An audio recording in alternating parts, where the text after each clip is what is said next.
En el año 38 a.C., el Imperio Romano se encontraba dividido entre varios líderes que competían por el poder absoluto. Tras el asesinato de Julio César, el vacío de poder generó una serie de conflictos que culminaron en la formación del Segundo Triunvirato, compuesto por Marco Antonio, Octaviano y Lépido. Estos tres hombres se repartieron el control del vasto territorio romano, pero las tensiones entre ellos eran evidentes desde el principio.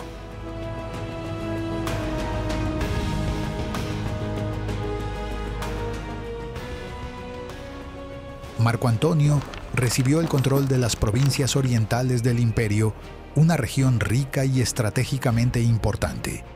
Sin embargo, el este romano enfrentaba una amenaza constante: el Imperio Parto, una potencia militar que controlaba vastos territorios desde Mesopotamia hasta las fronteras de la India.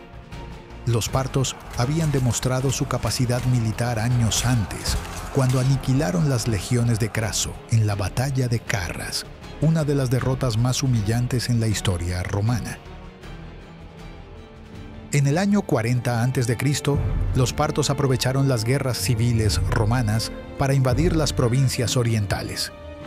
Bajo el liderazgo del príncipe Pacoro, hijo del rey parto, Orodes II, y con la ayuda del traidor romano Quinto Labieno, los partos conquistaron Siria, Judea y gran parte de Asia Menor. Las legiones romanas estacionadas en la región fueron derrotadas o absorbidas por las fuerzas invasoras. Labieno, que había sido un oficial de Julio César, se había pasado al bando parto y ahora comandaba tropas romanas renegadas que luchaban contra su propia patria. La situación era crítica para Marco Antonio. Las provincias más ricas del este romano estaban bajo control enemigo, y su reputación como líder militar estaba en juego.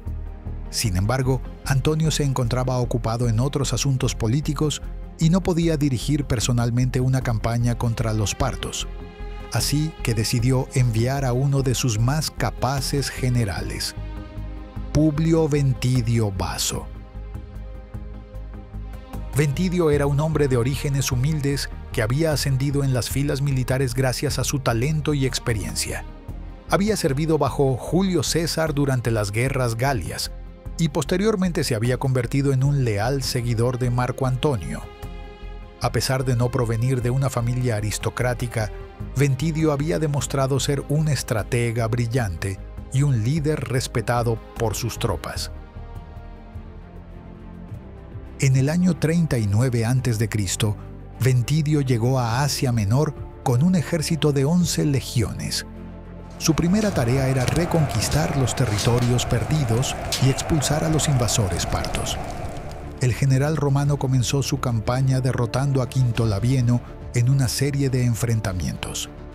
Las tropas romanas renegadas que seguían a Labieno fueron dispersadas, y el traidor fue capturado y ejecutado.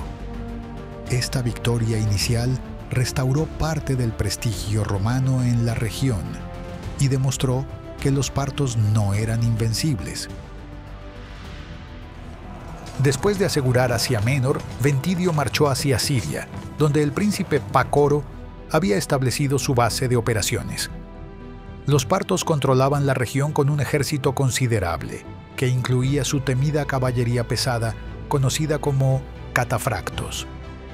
Estos jinetes estaban completamente cubiertos por armaduras de escamas metálicas, al igual que sus caballos, y constituían una fuerza de choque devastadora en el campo de batalla.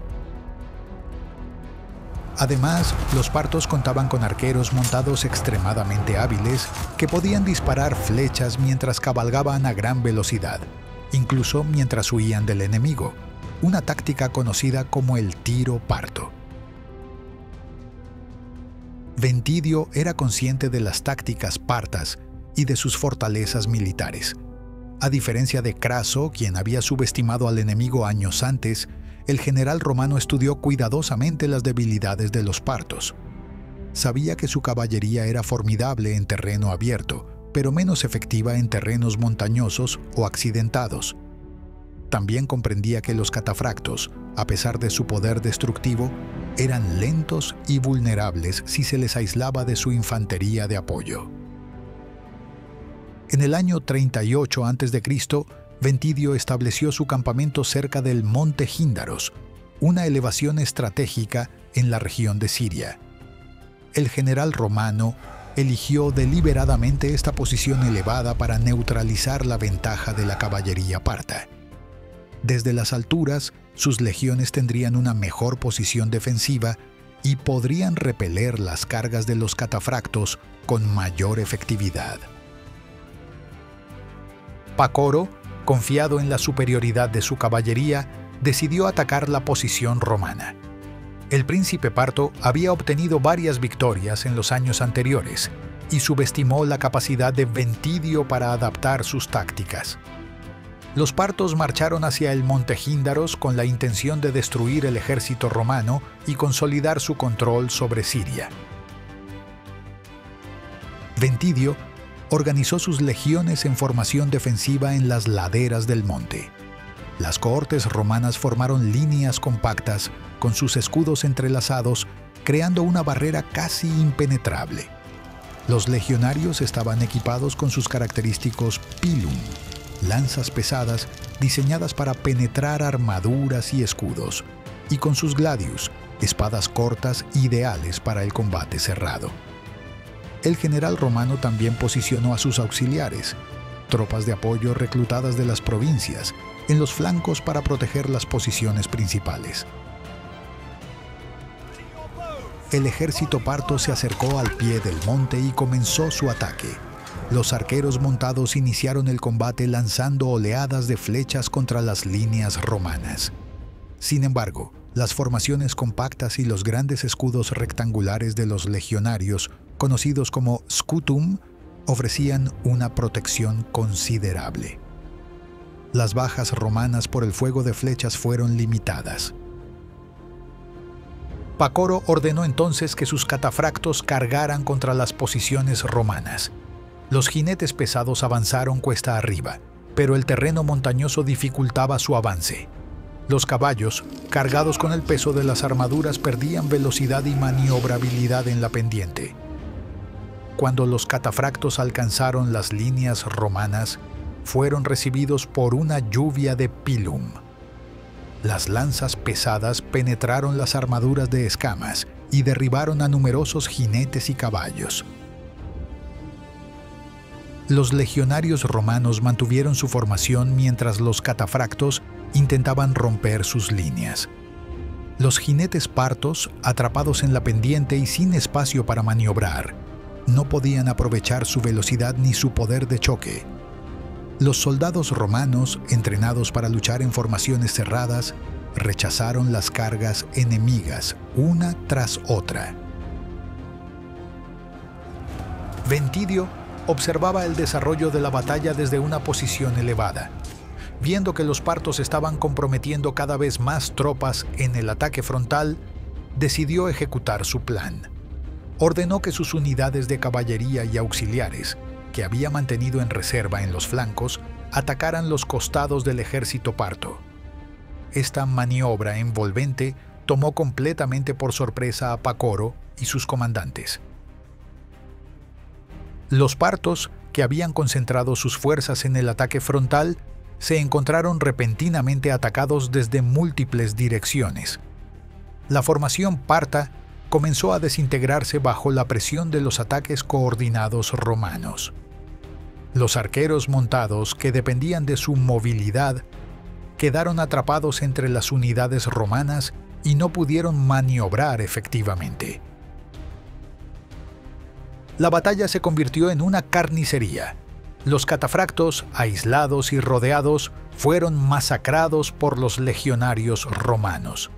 El príncipe Pácoro intentó reorganizar sus tropas y liderar una última carga desesperada, pero durante el combate fue alcanzado por un proyectil romano y cayó mortalmente herido. La muerte del comandante parto desmoralizó completamente a sus tropas. Con su líder caído y sus líneas rotas, el ejército parto comenzó a retirarse en desorden. Ventidio ordenó a su caballería que persiguiera a los enemigos en fuga maximizando las bajas enemigas. La retirada se convirtió en una derrota total. Miles de soldados partos fueron muertos o capturados durante la persecución. La victoria romana en el Monte Gíndaros fue absoluta. El ejército parto había sido destruido y su comandante estaba muerto. Las noticias de la derrota llegaron rápidamente a la corte del rey Orodes II en Ctesifonte. El monarca parto, devastado por la muerte de su hijo y heredero, cayó en una profunda depresión. Poco después, Orodes abdicó en favor de su otro hijo, Fraates IV, y murió poco tiempo después. Ventidio continuó su campaña reconquistando todos los territorios que los partos habían ocupado. Siria, Judea y las demás provincias orientales volvieron al control romano. El general celebró un triunfo en Roma, un honor raramente concedido a generales que no provenían de familias aristocráticas. Ventidio fue aclamado como el primer romano en derrotar decisivamente a los partos en batalla abierta, vengando la humillación de Carras. La batalla del Monte Gíndaros demostró la importancia de la adaptación táctica y el uso inteligente del terreno. Mientras que Craso había permitido que los partos dictaran las condiciones del combate en terreno abierto favorable a su caballería, Ventidio eligió un campo de batalla que neutralizaba las ventajas enemigas y maximizaba las fortalezas de las legiones romanas. La victoria restauró el prestigio militar de Roma en el este y aseguró las fronteras orientales del imperio durante años. Sin embargo, esta victoria no resolvió definitivamente el conflicto entre Roma y Partia. Los dos imperios continuarían siendo rivales durante siglos, enfrentándose en numerosas guerras por el control de Mesopotamia y Armenia. Pero la batalla del Monte Gíndaros permanece como un ejemplo brillante de liderazgo militar y estrategia táctica, y como un momento crucial en la historia de las relaciones entre estos dos grandes poderes antiguos.